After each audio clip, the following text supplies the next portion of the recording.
Kaya yang sejati itu dimulai dari hati yang tenang, ya, hati yang bijaksana dan hati yang penuh syukur.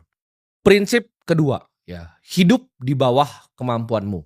Yang membuatmu kaya itu bukan cuma sekedar pendapatan, ya, tapi gaya hidup. Ini kesalahan fatal yang gue lakukan. Investasi baru sekian miliar, ya, income ratusan juta, gaya hidup udah selangit. Kalau gue tahan sedikit aja waktu itu, ya.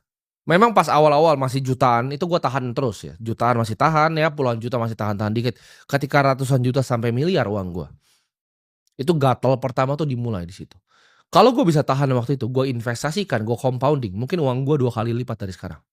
Waktu punya duit sedikit sudah beli beberapa jam tangan Rolex yang murah-murah itu untuk pamer, ya, ke teman, ke orang lain, untuk dirasa keren, untuk diakui oleh teman-teman sekitar. Setiap pendapatan naiknya drastis, waktu naiknya kecil enggak, ya. Ketika pendapatan naiknya drastis, nah gaya hidupnya mulai naik drastis juga waktu itu.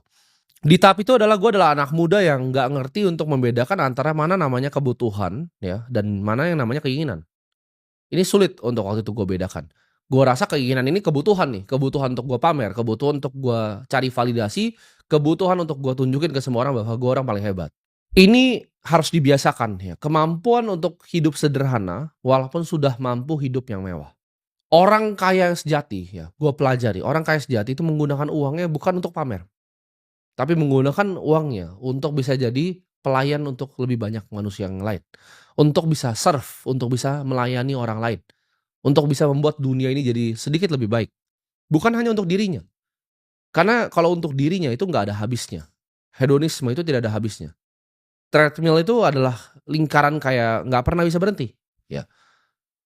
Lo awalnya mau mobil harga 100 juta, lo mau mobil 1 miliar, nggak cukup 1 miliar, lo beli yang 5 miliar, nggak cukup lo beli 8,5 miliar, lo beli yang 10 miliar, lo beli yang 15 miliar, dan akhirnya lo beli 30 miliar.